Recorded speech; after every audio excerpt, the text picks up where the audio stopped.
Olá, sejam muito bem-vindos ao Mapa da Mente. O Mapa da Mente vai ser uma imersão onde eu vou fazer várias aulas, onde eu vou explicar sobre o sistema nervoso e todos os transtornos mentais e os transtornos de linguagem e como que isso interfere nas pessoas e nos indivíduos.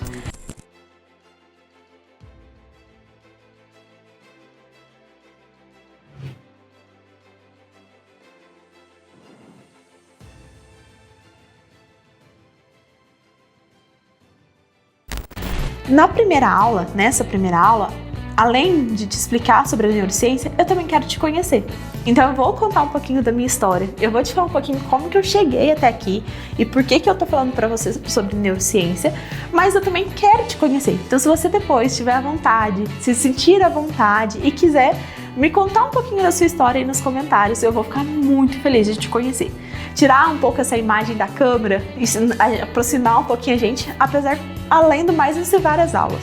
Então, pra gente cada dia mais se aproximando e a gente se tornar mais amigos. Então, para começar a minha história de como que eu comecei a neurociência e como eu cheguei aqui até hoje, eu quero te contar que desde pequena eu queria medicina. Então, desde pequenininha eu falava que eu queria medicina e eu gostava muito do cérebro. Até que o meu start, assim, vamos dizer, na medicina foi quando um peixe beta da minha prima faleceu, morreu. E eu fui fazer uma autópsia de um peixe beta. Claro que nessa autópsia eu estraçalhei o peixe e não deu nada certo. Mas eu sempre tive essa curiosidade de saber como que funcionava, como que era por dentro, o que estava acontecendo ali, pra gente conseguir fazer tudo que a gente faz, todos os nossos movimentos, pensamentos. Então eu sempre tive muito essa curiosidade. Então sempre falei de medicina, até que no terceiro ano do ensino médio, eu falei pra minha mãe, eu quero fazer um cursinho específico pra medicina. E na época eu comecei a pesquisar os cursinhos, o pessoal da minha cidade, umas já tinham ido pra esse cursinho, até que me falaram de um cursinho chamado Eureka, em Juiz de Fora. Um cursinho muito bom, que é voltado para a medicina. Eu falei, mãe, quero ir pra lá. Fui pra Juiz de Fora e nesse cursinho, eu cheguei pra minha mãe e falei assim, mãe, eu quero fazer 2 turnos de cursinho. Quero fazer o cursinho de manhã, à tarde eu fico estudando pro cursinho de manhã e à noite eu vou reforçar o que eu estudei de manhã. Resumindo, eu chegava no cursinho 7 horas da manhã e saía do cursinho 10 horas da noite. Então, eu passava mais tempo no cursinho do que em casa. E então era uma intensidade muito grande. E isso hoje eu entendo que era um jeito que eu não sabia de estudar, uma maturidade que eu não tinha, um córtex pré-frontal muito bem desenvolvido, que eu não entendia como fazer de um jeito certo. Porque a gente sabe que não é a quantidade de estudo, mas sim a qualidade do estudo pra gente reter informação. E isso é importante em todos os processos, dentro da sala de aula, em casa. Como que não é viável a gente conseguir fazer isso? Eu colocar uma criança de 18 anos, colocar ela pra estudar 15 horas por dia. E aí eu chegava em casa e me dava às vezes uma estudada, então assim, eu não estudava. E como era Juiz de Fora, eu morava na época em São Lourenço, com a minha família de lá, eu não ia pra casa todo final de semana, então eu ficava sozinha. Isso foi um período muito intenso na minha vida, durante uns 3, 4 meses. Até que fui fazer minha primeira prova. Eu sabia que eu não estava 100% preparada, mas eu fui fazer a prova e falei assim, não, vamos fazer. Quando eu fiz a prova, eu fiquei muito perto. Faltou 2 pessoas pra me chamar. E isso mexeu muito comigo. E eu me senti incapaz, porque eu tinha estudado muito, porque eu estudava muitas horas por dia. E eu não tive maturidade de entender todo esse processo, todo esse entendimento e falar assim, descansa, para um pouco, diminui o ritmo, depois você volta. Sabe fazer isso?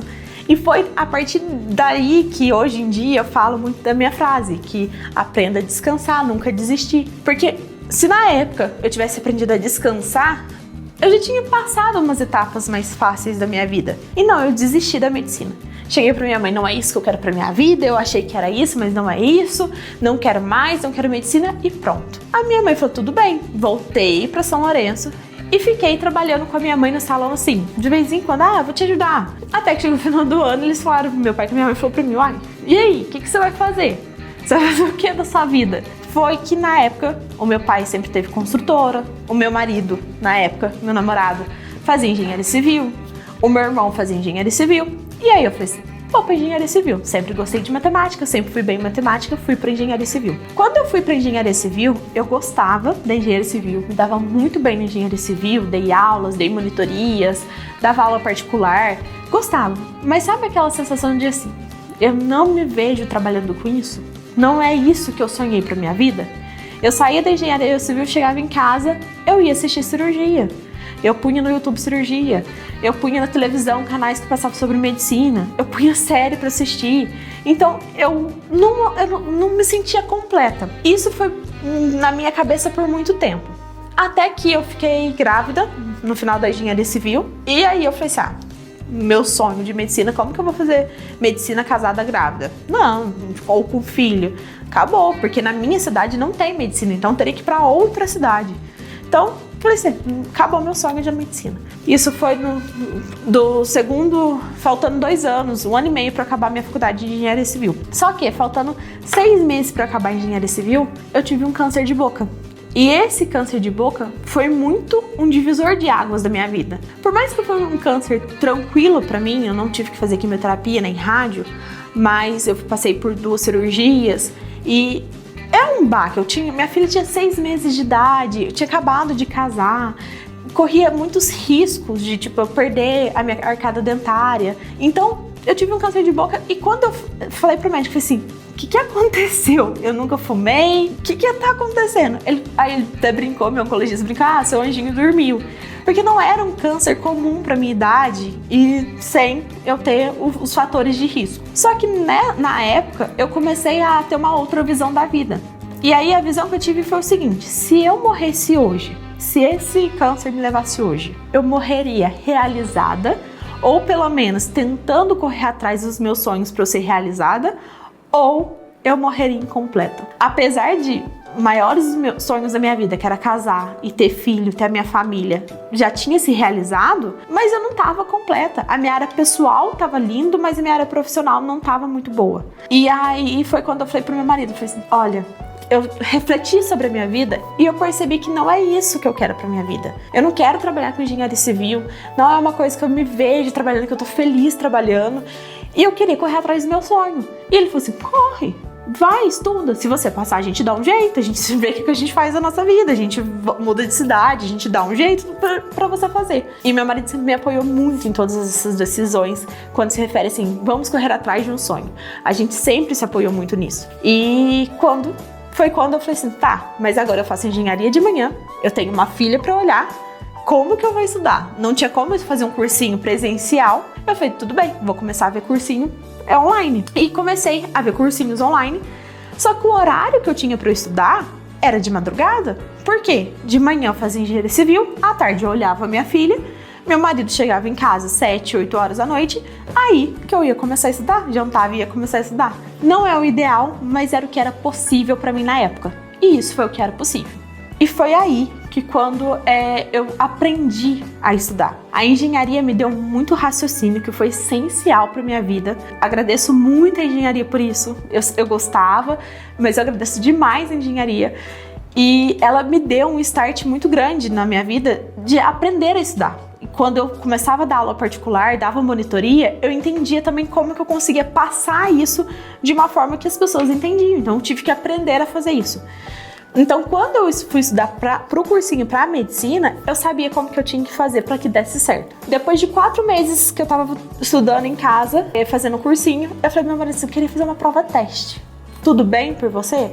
Porque a gente não ia fazer na minha cidade, então a gente sabe, prova de vestibular de medicina. Eu falei assim, tudo bem, você pagaria pra eu fazer essa prova teste? Provavelmente eu não vou passar, mas eu quero saber que nível que eu tô, quanto mais eu preciso estudar, onde eu preciso focar mais. Ele falou, tudo bem. E aí ele falou, faz 2 pra você ver, porque são provas diferentes. Eu fiz uma em BH, Belo Horizonte, Minas, e fiz uma em São José dos Campos, que é São Paulo, mas que é perto de onde eu morava. E quando eu fiz a prova, eu saí da primeira, foram provas seguidas, foi muito intenso pra mim, e aí eu falei assim, meu Deus, será que eu vou dar conta? Porque uma prova era no sábado, meio-dia, a outra prova era no domingo, meio-dia.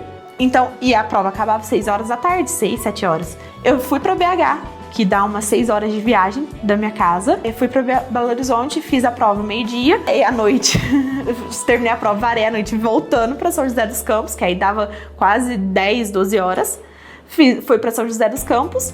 E aí, por conta disso, eu peguei e fiz a prova em São José dos Campos. Quando eu fiz as 2 provas, eu falei pro meu marido, falei assim, olha, eu não tô tão longe assim. Eu tô, sim, não sei se eu passo ou não, mas eu acho que eu não estou tão longe. E quando saiu o resultado, eu tinha passado nas 2 provas. Isso me deu um alívio muito grande, uma paz muito grande, mas aí que foi que eu me senti completa.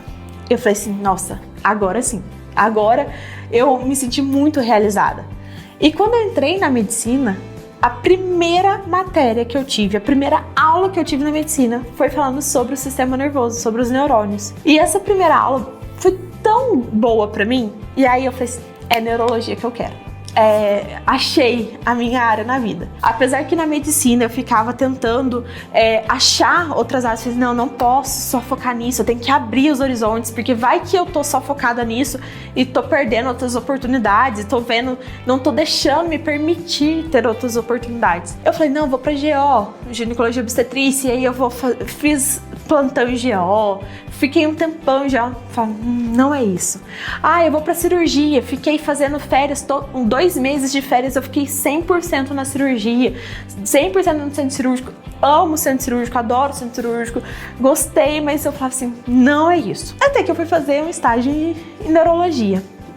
Aí eu falei assim, achei, é isso que eu quero. E quando chegou no 3º período da faculdade, foi quando eu simplesmente tive o período de neurologia. Então a gente tinha neuroanatomia, neurofisiologia, neurohistologia e a parte dos transtornos e também da parte da neurologia. E foi um período que eu amei.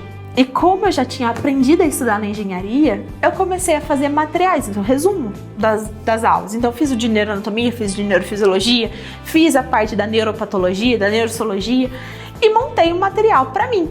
E todo ilustrado, todo colorido, do jeito que eu gosto, manuscrito. Então eu montei esse material que eu falei assim, pronto, eu gostava. Fazia desenhos, eu adoro fazer desenho, então montei tudo isso. Aí um dia minha professora vendo e ela falou assim, nossa, seu material ficou incrível, adorei. Ela pegou meu material, ela conferiu, até que ela virou e falou assim, Raíssa, você podia disponibilizar para os seus colegas, porque ficou muito bom o seu material. Eu comecei a disponibilizar para meus colegas, eu passei os períodos e aí os outros colegas que foram vindo para esse período foram pedindo e todo mundo praticamente da faculdade tinha os meus materiais. Até que um dia ela falou assim, Raíssa, põe para as outras faculdades? Eu cheguei no meu marido e falei assim, o que você acha disso? O que você acha dessa história? Na época, meu marido já trabalhava mais com a área do digital, de desenvolver esses materiais, de fazer a entrega desses materiais no formato digital.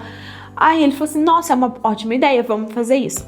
Foi aí que a gente fundou a plataforma Simplificando a Neuro. A gente começou com neuroanatomia e neurofisiologia, mas hoje a gente tem várias coisas. E aqui eu trouxe um pouquinho para você. A gente tem vários materiais em PDF, são cerca de 9 materiais em PDFs e físico também, que a gente também hoje em dia tem material físico, então a gente tem neuroanatomia, neurofisiologia, transtornos mentais, transtorno de neurodesenvolvimento, memória, aprendizagem, comportamento.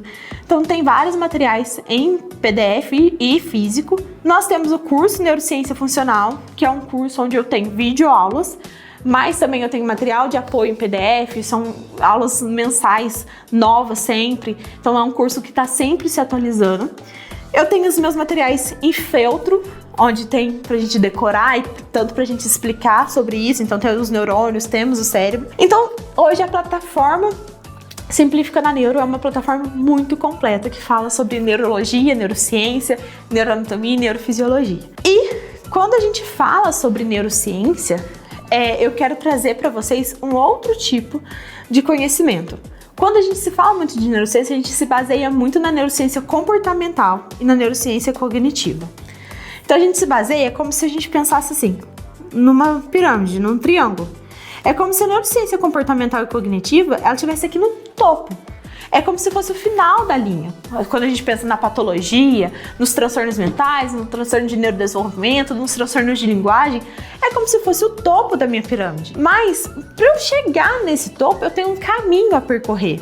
E o principal caminho para mim, e hoje que eu entendo, que eu consigo ter um olhar muito global sobre o indivíduo, um olhar muito assim, olhando o indivíduo em si, que é o que nos torna diferente, é o caminho onde a gente tem uma base muito fortificada.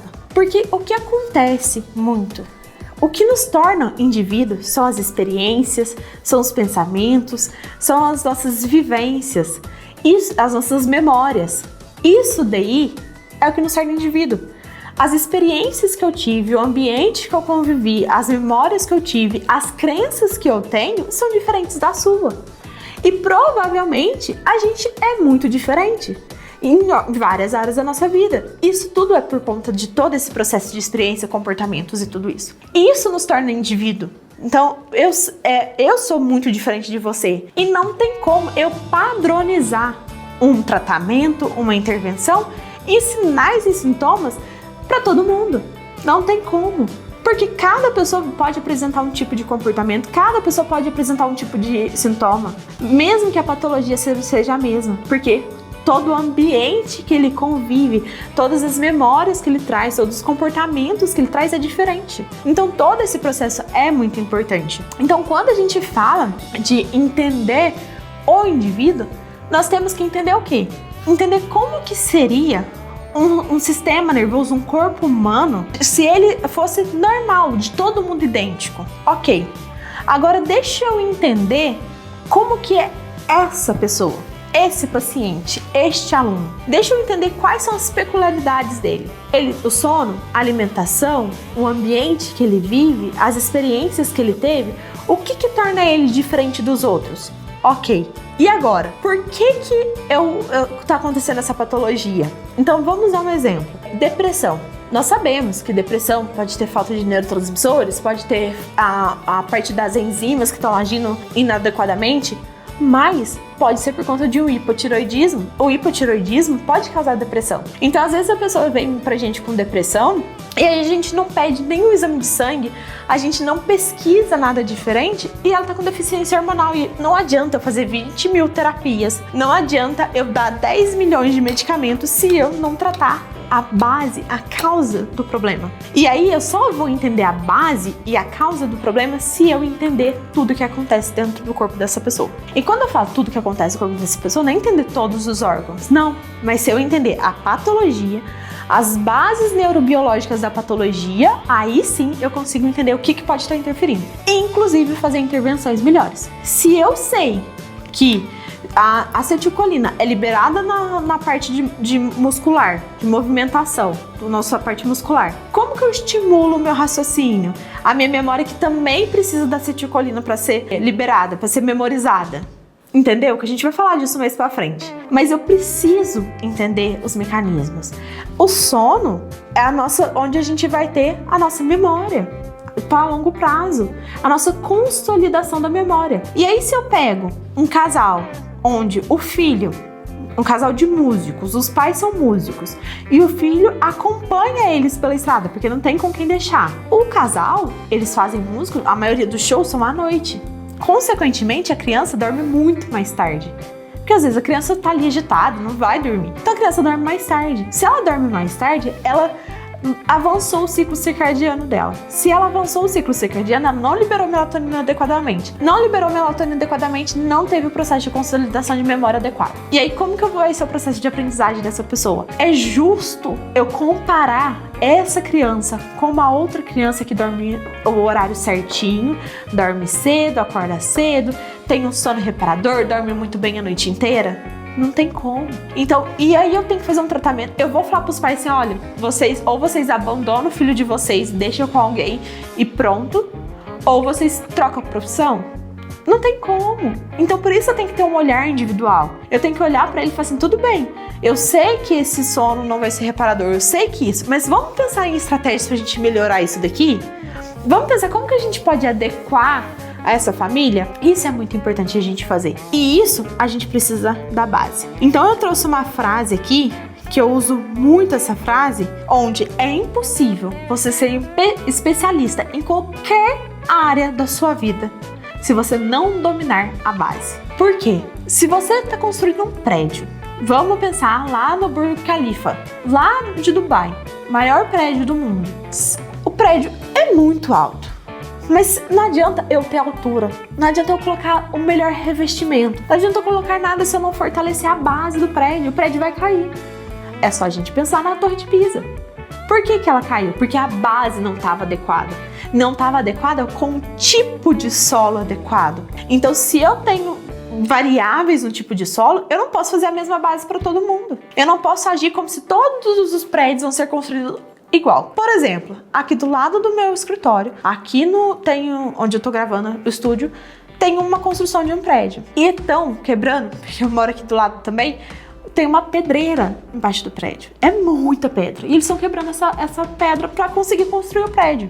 É muito mais fácil você construir um prédio em cima de uma pedra do que construir em cima de uma água, de uma argila. Porque aí é mais fácil o prédio cair. Mas do mesmo jeito, é processos diferentes. A mesma coisa com o corpo humano. Não tem como eu generalizar só protocolos, só testes, sem olhar o indivíduo como um todo. E para isso você precisa dominar a base. Então é impossível você ser especialista em qualquer área da sua vida se você não dominar a base. A base é essencial. E aí o que eu trouxe para vocês é a base. Então, quando a gente fala de neurociência comportamental, nós estamos falando de hábitos e vícios, que para o nosso cérebro é a mesma coisa, não tem interferência disso. Nós estamos falando de emoções, de pensamentos, sentimentos, personalidade, a parte comportamental nossa. Quando falamos sobre a parte cognitiva, memória, aprendizagem, foco em linguagem, isso daqui engloba muito das patologias, TDAH, TEA, dislexia, dispraxia, descalculia, abrange muitas das patologias. Depressão, olha, é tudo comportamento e cognição. Mas aí eu preciso entender as bases neurobiológicas. E aí que entra, que antigamente olhava-se muito para a neurociência cognitiva e a neurociência comportamental. Mas aí a gente começou a ter que entender o quê? A neurociência dos sistemas. Como que o sistema nervoso interage com o nosso corpo. A gente sabe do nosso eixo cérebro-intestino. Nós sabemos a tireoide com o nosso sistema nervoso, com a depressão.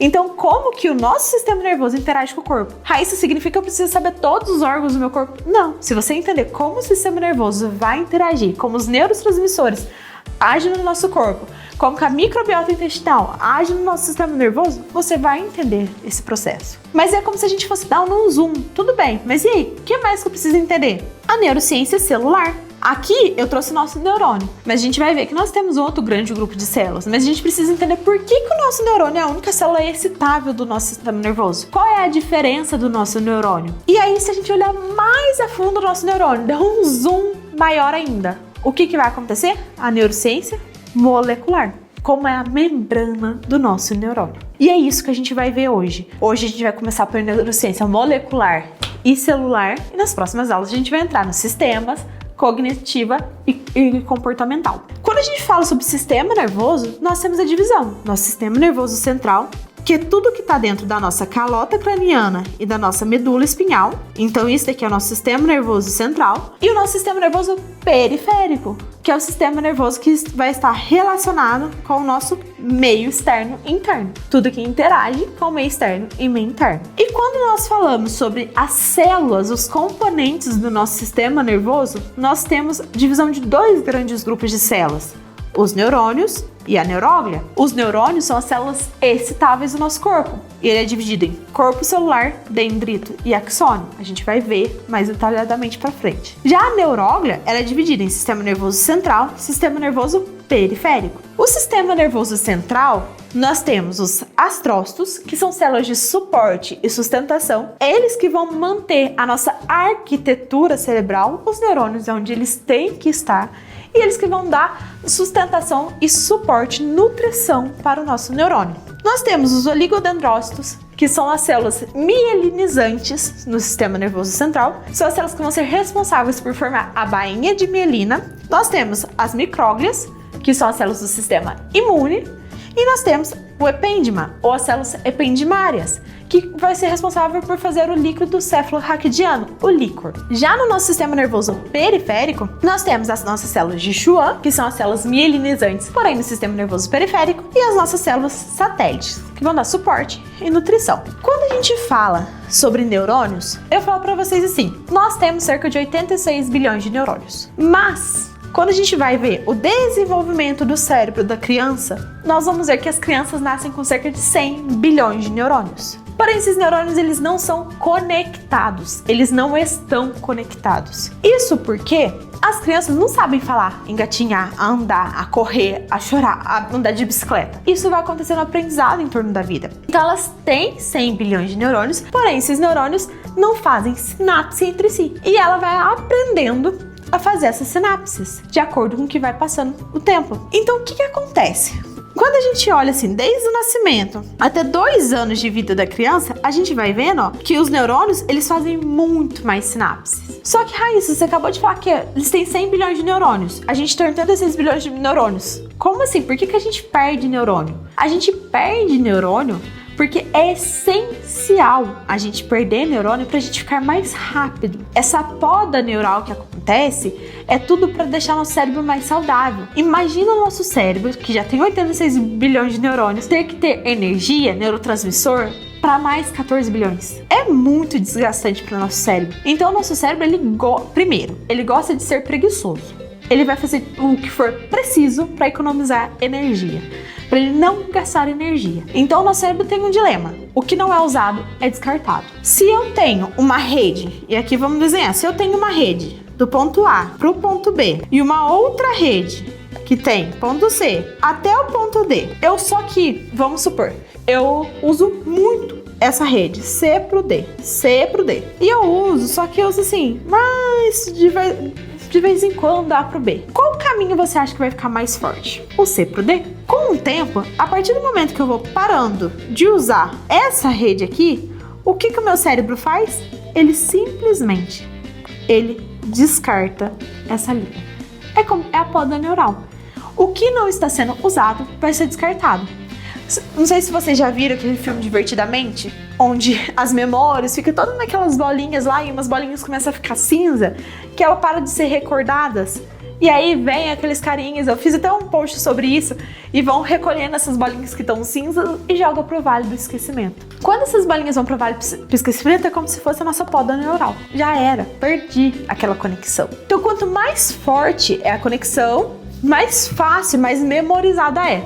E aí eu vou te dar o exemplo, você dirigindo um carro. Você no começo tinha que pensar, nossa, agora eu tenho que passar o cinto, tenho que arrumar o retrovisor, eu tenho que ligar, eu tenho que pisar na embreagem, eu tenho que pôr primeiro, eu tenho que tirar o freio de mão. Você fica cada passo a passo. Hoje em dia, a gente no carro já mexendo no celular, já colocando a criança na cadeirinha, já é tudo muito automático. E isso de ser automático é porque esse caminho ficou tão forte, a gente percorreu esse caminho tantas vezes que o nosso cérebro automatiza isso. Isso é para não gastar energia. Ele não tem mais que pensar o que tem que fazer. Ele só vai lá e faz. Quando a gente para de fazer algumas conexões, quando eu deixo de fazer essas conexões, ele vai descartar. E aí vamos pensar no caso de crianças. A minha bebê mais nova, a Antonella, ela tem 10 meses. Eu estimulo muito ela. Então, eu sempre estímulo sensorial, tento fazer o máximo que eu consigo nela. E aí, o que acontece? Ela é uma bebê que ela tem um ótimo desenvolvimento, porque eu consegui conectar as conexões dela. Ela tem a mesma quantidade de neurônios que outra criança, mas eu tô tentando fortalecer as conexões. Conectar essas conexões que não eram conectadas. Então ela já quase tá andando, com 10 meses, ela já tá muito bem desenvolvida, ela já fala várias palavrinhas. Mas isso é estímulo. Aí se você pegar outra criança que também nasceu com 100 bilhões de neurônios e não deixa ela estimular, porque a criança sozinha ela já vai tentar estimular. Mas além disso, de você não estimular ela, você não deixa ela estimular, as conexões delas não vão se formar, não vão se juntar. Porque só vão se juntar a partir do momento que a gente estimular essa criança. Ou que elas mesmas se estimular. Então se eu não colocar a criança no chão pra engatinhar, ela não vai engatinhar. Se eu não colocar a criança no chão pra andar, ela não vai andar. Então vamos supor que eu pego essa criança e eu deixo ela na cadeirinha durante 1 ano. Ela só fica no colo na cadeirinha. Ela não vai saber engatinhar, então ela não fez essa conexão. Esse processo vai atrasar muito e o cérebro dela vai descartar muitos neurônios porque não estão sendo utilizados. Então, isso é a importância do estímulo precoce. A gente está sempre tentando desenvolver o máximo possível a criança. E isso é o desenvolvimento cerebral. Até chegar a um ponto que a gente chega a 86 bilhões de neurônios. Ok, Raíssa, então é normal ter poda neural. É normal? Claro, em algumas patologias, como Alzheimer, a gente tem uma poda neural muito maior, uma degeneração celular muito maior, E aí leva às patologias, mas um pouco é normal a gente ter. E quando a gente fala sobre os neurônios, vamos entender o que são os neurônios, como que eles são formados, o que acontece, que ele é a única célula excitável do meu corpo. Quando a gente olha os neurônios, ele é formado por dendrito, corpo celular e axônio. Então vamos lá. Primeiro, dendrito, essa parte aqui que recebe o sinal. O dendrito que vai falar assim, ó, eu preciso produzir essa caneta. É ele que vai receber a informação que vai levar para o nosso corpo celular. O nosso corpo celular é a maquinaria do nosso neurônio. É ele que vai ter lisossomos, proteínas, ribossomos, retículo endoplasmático, complexo de Golgi, tudo para que o nosso neurônio funcione adequadamente. Ele é a maquinaria do nosso neurônio. Então, se eu precisar de proteínas, o corpo celular vai produzir. Ah, eu preciso de mais enzimas, meu corpo celular vai produzir. E a partir daí vem o nosso axônio. O axônio é como se fosse o transportador. O axônio é esse compridão aqui, ó. Ele vai levar o nosso produto lá para o nosso terminal axonal, onde vai falar assim, toma, está aqui a sua caneta. Isso é o axônio. Então, o que acontece? Só que para produzir essa caneta aqui, eu preciso ter o sinal. Então, eu tenho que chegar para você e falar assim, olha, eu preciso produzir uma caneta, mas eu preciso de matéria-prima. Então, o meu corpo celular vai ver o que ele precisa. Eu preciso de plástico para produzir. Beleza, estou produzindo a minha caneta. E aí, meu axônio, ele vai levar o sinal que deve ser entregue, que vai levar o potencial de ação. Ele vai levar a caneta e o potencial de ação. Olha, a partir de agora, essa caneta precisa ser entregue. Então, ele vai dar o start para que essa caneta seja entregue. Isso vai acontecer pelo potencial de ação, para chegar lá no final, e aí veio o sinal, a minha caneta, que são os neurotransmissores, também de vesículas, vão ser liberadas, vão ser entregues. Então, isso é a função do nosso neurônio. Quando a gente olha mais a fundo o nosso neurônio, a membrana do nosso neurônio, nós vamos ver que a membrana do nosso neurônio é muito parecida com uma outra célula normal. Qual é a diferença, então? O nosso neurônio, ele tem uma bicamada fosfolipídica. Então, tem 2 fósforos, 2 lipídios. Bicamada fosfolipídica. Ele tem proteínas, tem colesterol, muito parecido com outra membrana qualquer. Mas esses canais iônicos aqui, eles vão permitir o transporte de íons. Então, nós temos canais iônicos de cálcio, de cloreto, de potássio e de sódio, de magnésio. Nós temos diversos canais iônicos. E quando a gente olha a membrana do nosso neurônio, nós vamos ver que no meio extracelular, fora do nosso neurônio, nós temos muito sódio, um pouco de cloreto, temos muito cálcio e pouquinho potássio. Um potássio aqui fora só. Vou até tirar daqui para vocês lembrarem dessa imagem. Quando a gente olha dentro do nosso neurônio, no meio intracelular, nós temos muito potássio, pouquinho cloreto, pouquinho sódio, mas a gente tem muito ânion. Aqui ânion porque são somatórias de diversas cargas negativas. Ânion são cargas negativas. Quando se a gente fosse somar essa quantidade de cargas no meio externo, a somatória de cargas positivas e negativas, o resultado daria positivo. Se eu fosse somar a quantidade de cargas negativas e positivas do lado interno da membrana, o resultado é negativo. Isso daqui é chamado de diferença de potencial. É a diferença do meio externo para o meio interno. Isso daqui é o nosso potencial de repouso. Eu falei para vocês que o nosso axônio, ele precisa mandar um sinal para entregar a caneta. Esse sinal é o nosso potencial de ação. Então, o meu potencial de ação é o sinal para eu te entregar essa caneta. Só que, para acontecer o potencial de ação, eu preciso saber qual é o potencial de repouso da minha membrana. Então, quando acontece isso, quando eu somo, a minha membrana, se eu pegar do lado interno dela, vai estar em menos 65 milivolts. A voltagem da minha membrana é menos 65 milivolts. Por quê? Do lado interno é mais negativo. Isso é quando a membrana tá tranquilinha, tá bem quietinho, meu neurônio tá de boa, ele não tá levando sinal nenhum. A partir do momento que eu estimulo esse neurônio, a partir do momento que eu falo assim, ó, eu preciso produzir a caneta, como que eu faço? Porque ele é uma célula excitável. É que ele vai transmitir o potencial de ação. E o potencial de ação nada mais é do que a inversão desses sinais, que eu vou explicar pra vocês daqui a pouquinho. Então, o meu neurônio é como se eu pegasse essa caneta aqui e eu falasse assim, ó, meu neurônio, meu dedo, e a caneta é o meu estímulo. Eu tô apertando, tá tudo certo. A partir do momento que eu estimulei esse neurônio, ele vai desencadear o potencial de ação. E aí, quando a gente olha o potencial de ação, para desencadear o potencial de ação, como que acontece? Pensa que no nosso corpo, como um todo, ele sempre quer a homeostasia. Ele quer ficar em equilíbrio. Mas, Raíssa, você acabou de me falar que como que o nosso corpo quer estar em equilíbrio se eu tenho muito sódio do lado de fora. Deixa eu pegar a cor azul aqui. Eu tenho muito sódio do lado de fora, eu tenho muito cálcio e muito cloreto. E se eu pegar do lado de dentro, eu tenho muitos ânions e muito potássio. Não tá em equilíbrio, não. Mas isso é o que o neurônio gosta de estar. Mas, se eu pegar um copo, colocar água e sal, misturar, vai ficar tudo homogêneo. Porém, se eu pegar esse copo, colocar uma membrana nesse copo, imagina aqui uma membrana, coloquei uma membrana. Desse lado aqui, eu só coloco água.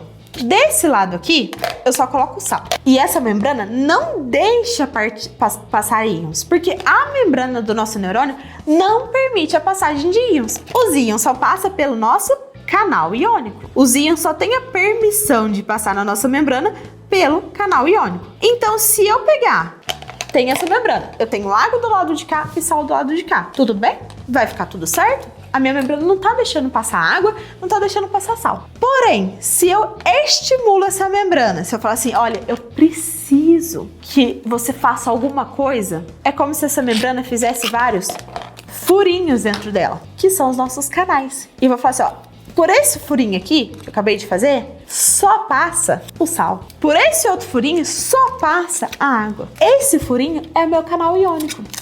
Então, é como se eu pegasse a minha membrana, que está aqui dentro do meu copo, e permitisse que o sal se misture com a água. E aí sim eu vou ficar em homeostasia. Mas quem permite isso é a nossa membrana, certo?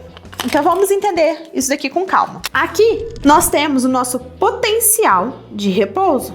A minha membrana lá, tranquilinha, sem problema algum. E eu já falei para vocês que ele tá em torno de menos 65 milivolts. Porém, a partir do momento que eu tenho um estímulo, a partir do momento que eu estimulo esse neurônio, que eu falo para ele assim, olha, eu preciso que você leve o sinal para entregar essa caneta. A partir do momento que eu faço isso daqui, nós vamos abrir um canal iônico.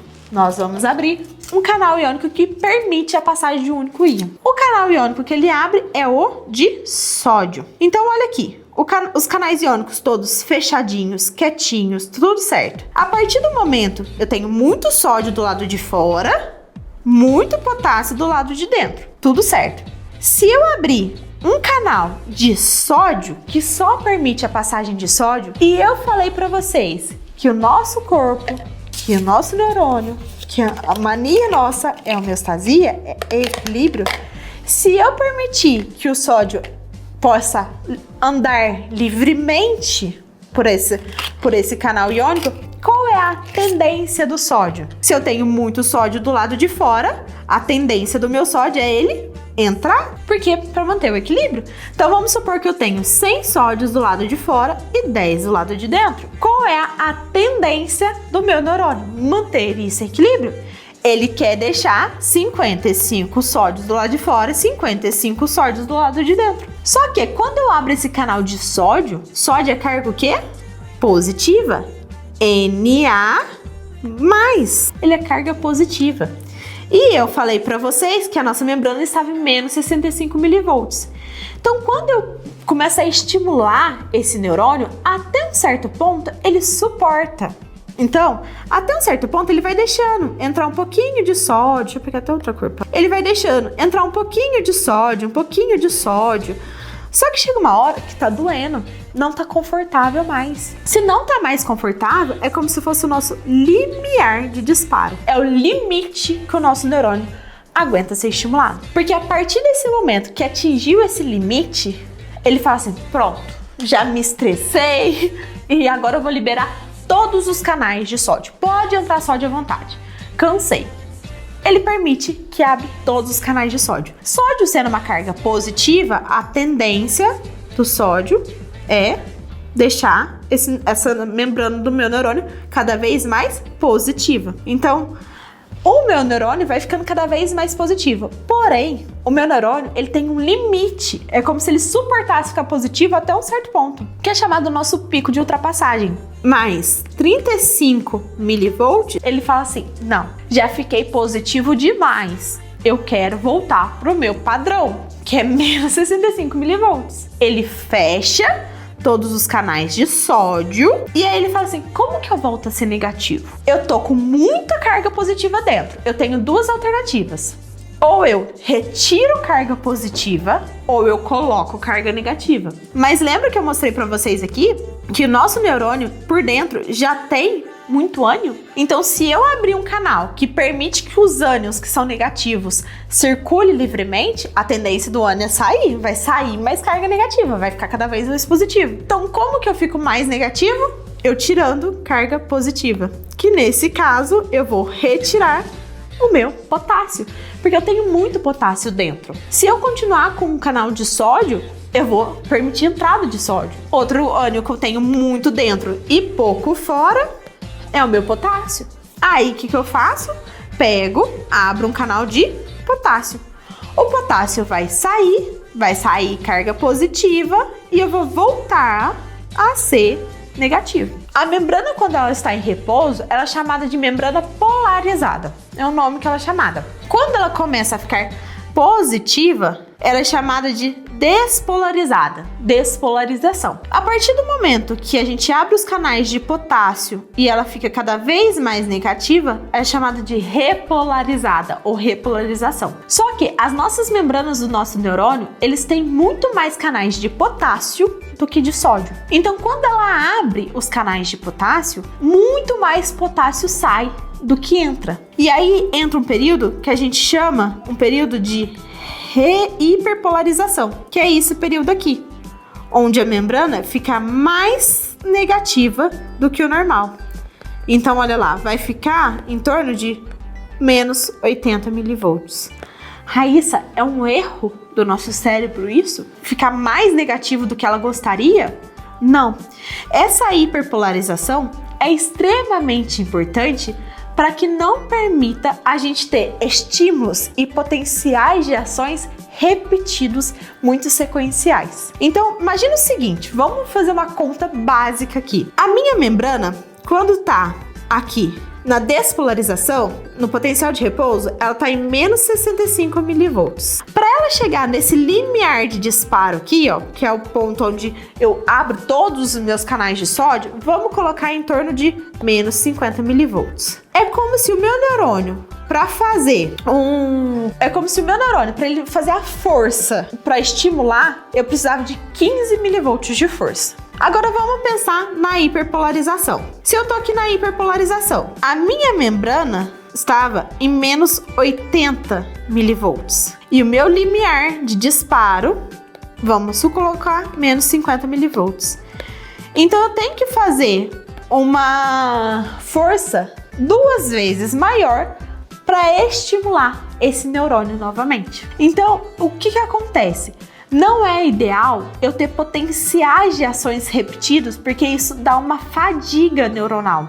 O meu neurônio, ele cansa, porque ele precisa de energia. A gente vai ver que o neurônio, ele precisa de mitocôndria para liberar o neurotransmissor. Mitocôndria produz energia, ATP. E se eu tô fazendo potenciais de ações repetidos, tentando liberar neurotransmissores repetidos, o que vai acontecer é que as mitocôndrias vão fadigar. E aí a gente vai ver na próxima aula, no processo de aprendizagem, que isso é muito importante na produtividade e nas aulas. Que se eu esgotar o meu neurônio, se eu tentar fazer um esgotamento mental em burnout, eu tenho uma fadiga e travei todo o processo de aprendizagem, de memória, de comunicação. Então, essa hiperpolarização, eu precisava fazer uma força muito maior para eu conseguir estimular esse neurônio. E algumas patologias, como a epilepsia, o que acontece é que eu perco esse processo de hiperpolarização, então meu neurônio ele é estimulado repetidamente. E aí eu tenho uma convulsão, eu tenho uma crise convulsiva por conta de perder essa hiperpolarização. E aí é mais fácil o neurônio liberar outro potencial de ação. É qualquer estímulozinho, mais uma convulsão. Qualquer estímulozinho, mais uma convulsão.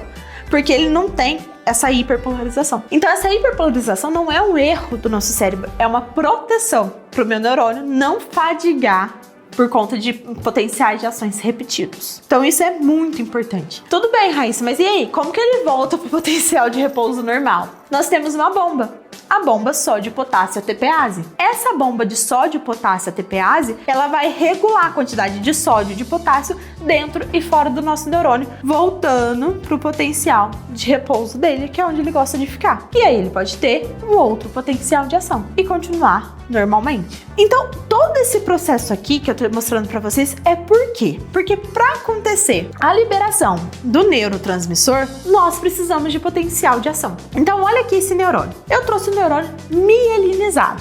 Os neurônios, nós temos neurônios amielínicos, que não contêm a bainha de mielina, e neurônios mielínicos, que contêm a bainha de mielina. Esses neurônios, a bainha de mielina é um tecido adiposo que forma um isolante no nosso neurônio. Então imagine um cabo de energia elétrica que está passando energia. Se eu colocar minha mão, leva o choque, porque ali está passando energia elétrica. A mesma coisa o nosso neurônio, está passando energia elétrica. Diferença de potencial é como se fosse uma tomada de energia elétrica. Se eu colocar a mão, é como se eu levasse um choque. A bainha de mielina, ela forma um isolante ao redor desse neurônio e ela forma vários gominhos. E é como esse ponto aqui entre um gominho e outro é chamado de nodo de Ranvier. Esse nodo de Ranvier é onde a gente tem a nossa condução, chamada condução saltatória, que fica de uma maneira mais rápida. Então a bainha de mielina é para deixar o nosso potencial de ação, a nossa transmissão de uma maneira mais rápida, mais eficiente. Mas, Raíssa, então por que a gente tem neurônios amielínicos? Em algumas áreas do nosso corpo, nós necessitamos de ter neurônios amielínicos, de uma condução mais lenta, é necessário. Mas a maioria dos nossos neurônios são neurônios bielínicos. E alguns transtornos, como a esclerose múltipla, a gente tem a degeneração da bainha de mielina, que aí fica um processo cada vez mais lento. Então a pessoa começa a perder os movimentos, porque a transmissão do sinal fica cada vez mais lenta. E o que acontece então nesse nodo de Ranvier? Nós temos aqui o nosso neurônio no potencial de repouso. A minha carga é negativa pro lado de dentro e positiva do lado de fora. A partir do momento que eu tenho estímulo, eu abro os canais de sódio, entra sódio, fica positiva. Então aí eu tenho meu potencial de ação, onde eu inverto os sinais. Eu inverti esses sinais, eu tô mandando um estímulo lá pro meu terminal axonal. Lembra que eu falei pra vocês da entrega da minha caneta? Eu preciso avisar, dar o sinal que é pra ser entregue. A minha caneta já está produzida, mas eu preciso dar o sinal para ela ser entregue. Esse sinal é o potencial de ação. Então, quando a gente olha o nosso terminal axonal, quando a gente está olhando aqui o terminal axonal, o que a gente vê? Nós vemos que nós precisamos, para produzir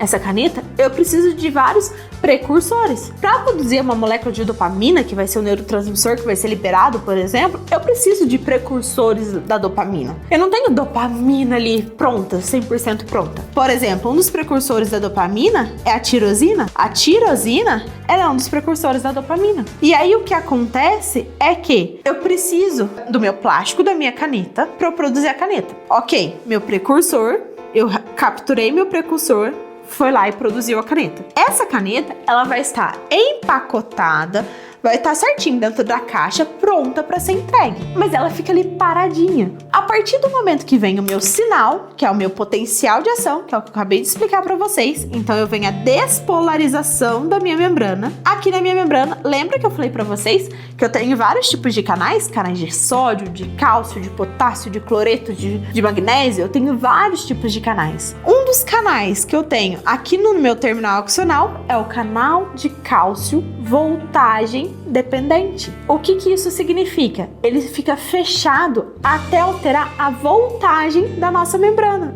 até mudar de positiva para negativa. Eu alterei a voltagem da minha membrana, esse canal se abre. E lembra que eu falei para vocês que a gente tem muito mais cálcio do lado de fora da membrana do que do lado de dentro? Então, se eu abrir um canal que permite a passagem de cálcio, a tendência do cálcio é entrar. Lembra da homeostasia? Então, o cálcio, ele entra para dentro da membrana.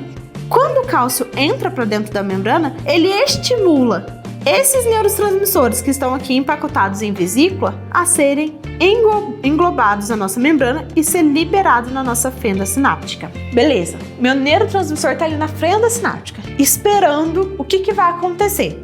Ele pode agir de várias formas. Ele pode agir no meu neurônio pós-sináptico e fazer a ação que ele deve ser feita. Dopamina tem a sua ação, serotonina tem a sua, glutamato, GABA, cada neurotransmissor tem o seu efeito. Ele pode agir numa célula não neuronal, por exemplo, a nossa junção neuromuscular.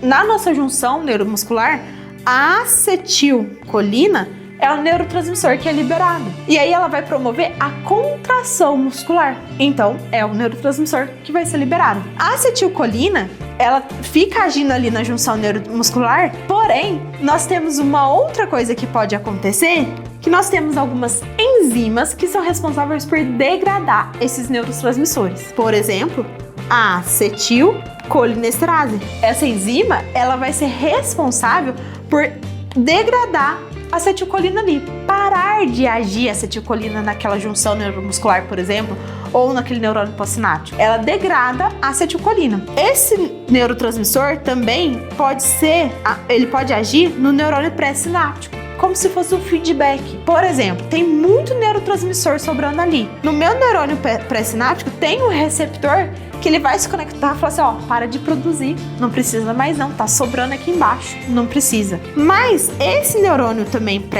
esse neurotransmissor, ele pode ser recapturado para você jogar ele de novo. O nosso neurônio é esperto, ele não gosta de gastar energia, inclusive para produzir neurotransmissor. Se tem neurotransmissor dando sopa ali na frente da sináptica, ele, ops, peguei ele aqui, vou jogar aqui para dentro, depois é só liberar de novo, não preciso produzir. Tá sobrando ali embaixo, então deixa eu pegar, guardo ele aqui, na hora que for liberar, eu ponho de novo. Imagina o seguinte, eu tenho 10 milhões de caneta para entregar, mas eu só tô usando 9 milhões. Eu vou continuar produzindo? Não, eu tenho 1 milhão sobrando.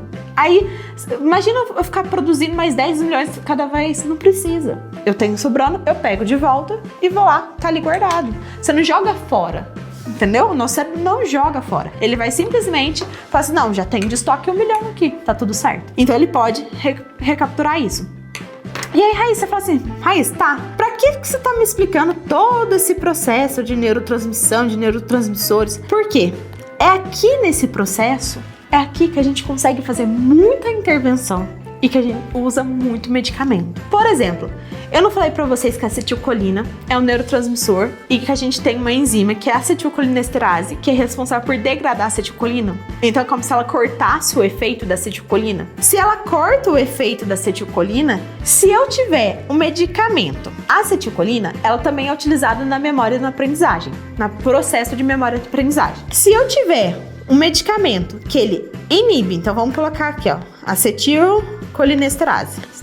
Se eu pegar um medicamento que eu venho aqui e eu quebro essa enzima e falo assim, ó, você não vai funcionar, eu tenho mais acetilcolina atuando no meu neurônio. A função da enzima, da acetilcolinesterase, é quebrar a acetilcolina. Fala assim, não, é como se ela comesse a acetilcolina, jogasse fora. E é normal, isso é necessário para que a acetilcolina não fique agindo por muito tempo. Mas se eu tenho um medicamento que eu vou ali e quebro essa enzima, a acetilcolina usa por mais tempo. Por exemplo, eu também tenho uma enzima responsável por quebrar a dopamina. Se eu tiver um medicamento que eu quebro essa enzima, a dopamina age por mais tempo. A dopamina é o nosso neurotransmissor da motivação, do prazer. Então, eu concordo que a dopamina agindo por mais tempo, eu tenho mais sensação de prazer, mais motivação. Então, aqui nesse processo, utiliza-se muitos medicamentos. Aqui nesse processo, eu posso ter também medicamentos que inibem esse precursor. Por exemplo, nós temos,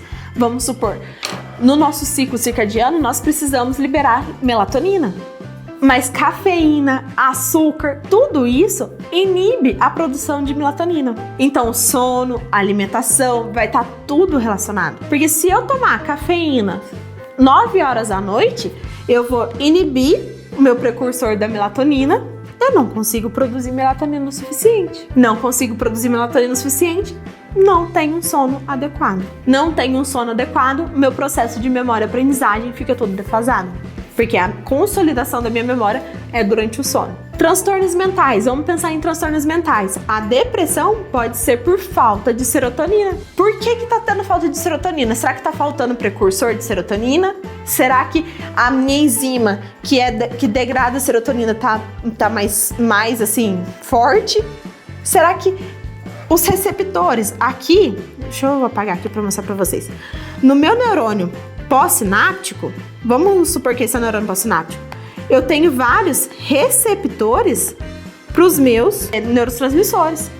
Então, quando libera a serotonina, essa serotonina tem que se conectar com esses receptores aqui. Vamos supor que eu estou com deficiência desses receptores. Aconteceu alguma coisa que esses receptores não estão ali disponíveis. Degradou esses neurotransmissores, isso acontece. Eu posso produzir muita serotonina, eu posso estimular esse paciente, esse aluno, a ter muita liberação de serotonina com várias atividades que ele libera a serotonina, porém, não tem onde ela ligar. Então, adiantou liberar? Se ela não liga? Não, eu posso estimular a produção de receptores para liberação de serotonina, de dopamina. E aí sim eu consigo estimular. E aí que vocês estão entendendo sobre a nossa pirâmide? Adianta eu intervir só aqui, só no transtorno mental, só no transtorno de linguagem, de neurodesenvolvimento? Se eu não entender essa base, da onde que tá vindo esse transtorno? O que faz essa criança ter esse transtorno? O que na casa dessa criança está evoluindo para ela ter esse transtorno? Porque muitas das vezes a própria família dificulta o processo. A própria família estimula mais esse transtorno. O ambiente que ela convive estimula mais. E aí você vai estar fazendo um trabalho incrível, estimulando mais uma vez na semana e as outras 6 vezes na semana a família não está colaborando. Por exemplo, a questão do sono daquela criança que eu te falei, dos pais que são músicos e a criança não consegue dormir, ela perdeu o pico de melatonina dela. Não libera, não adianta. O pico de melatonina de criança é por volta de 10h30, no máximo 2 horas da manhã, que ela precisa ter o pico de melatonina. Ela precisa ter esse pico de melatonina nesse horário. Mas a produção de melatonina é assim, ó. Eu começo a minha noite, eu começo a produzir, mas o meu pico de melatonina tem que ser entre 10h30 até, vamos colocar, 1h30 da manhã. Só que para chegar nessa fase aqui, já foram muitas horas de sono. A criança já tem que estar dormindo muito antes. Porque se ela não dormir muito antes, ela não chega no pico de melatonina. Se não chega no pico de melatonina, a consolidação da memória dela não vai ser eficiente. Porque eu tenho a consolidação na memória quando eu tenho pico de melatonina, porque eu entro no sono mais profundo. Então, interfere todo esse processo. Alimentação, açúcar, inibe também o precursor de melatonina. E aí, consumir açúcar no horário mais tarde, não consegue produzir. Então, o que eu quero explicar para vocês nessa aula, que às vezes eu explico sobre a parte de neurotransmissores e às vezes eu acho assim, não, mas não vou usar isso, não é importante sim, é muito importante a gente entender esse processo pra gente entender os próximos processos de memória, aprendizagem. A gente na próxima aula vai ver sobre a citologia cerebral. A citologia cerebral é onde, porque assim, acabei de falar pra vocês, GABA, glutamato, acetilcolina, dopamina, serotonina. Mas, Raíssa, você tá acabando de falar que a acetilcolina usa na memória aprendizado e também usa na parte de motora. A parte motora é o giro placental. Memória aprendizagem tá lá no hipocampo, tá lá no meu sistema límbico. Como assim?